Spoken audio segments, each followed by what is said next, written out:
So the purpose of regular routine skin cancer screening is to find different skin cancers that are popping up on people. It's one of the main ways that we tend to discover melanoma, basal cell, and squamous cell skin cancers, which are three of the most common types of skin cancers that we deal with in this country. Melanoma particularly is important to find early so that it doesn't spread internally, where it can be one of the more deadly cancers that we deal with. We recommend that patients get examined on a yearly basis, particularly if they have a family history of skin cancer. It happens regularly because part of what we are looking for are any changes in moles, and many people have many moles on them, and as we're seeing moles change, we tend to biopsy those.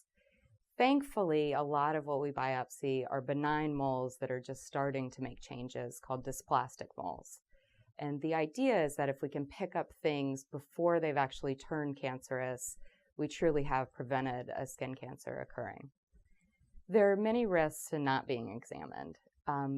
The biggest of which is to have something that has been growing over time that is a cancer on your skin, which if it stays for long enough, it then can spread internally past the skin into the bloodstream, and that's when we can have metastatic skin cancer.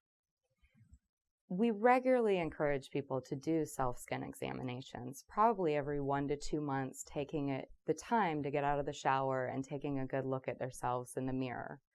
We tend to put emphasis on the ABCDEs of melanoma, where we're looking to see, are there moles that are asymmetrical, meaning one side looks very different from the other side. We like to look at the borders of our moles to make sure that they're crisp, that you can really tell where normal skin ends and a mole begins. We like to see with the color that it's the same color as the other moles on the skin. Most people generally make the same colors of brown to most of their moles. So if one mole pops up and it's black, or it's a reddish brown or multiple colors in it that looks different from the rest, those are the ones we want people calling in and asking to be examined.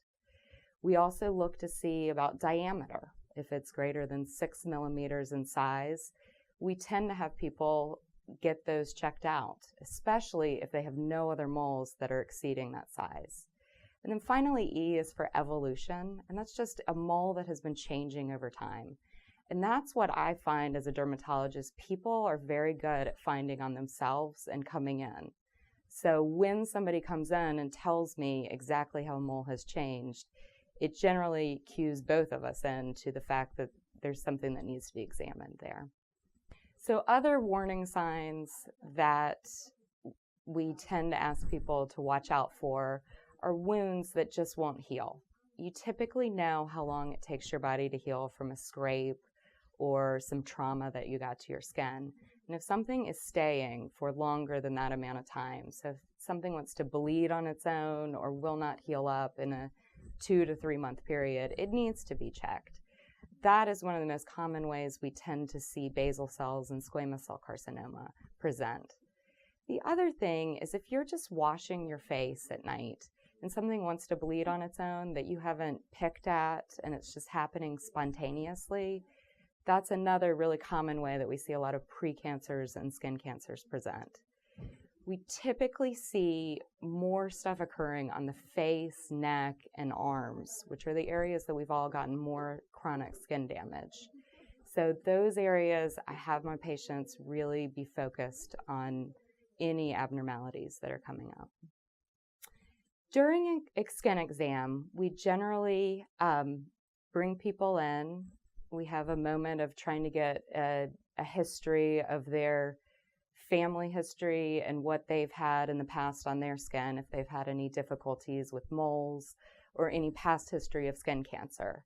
We then ask them to undress to their comfort level, which for most people tends to be to their underwear.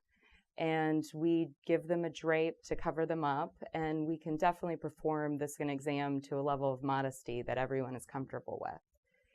I tend to start up in the scalp, and I look all through the scalp because many people have moles underneath their hair.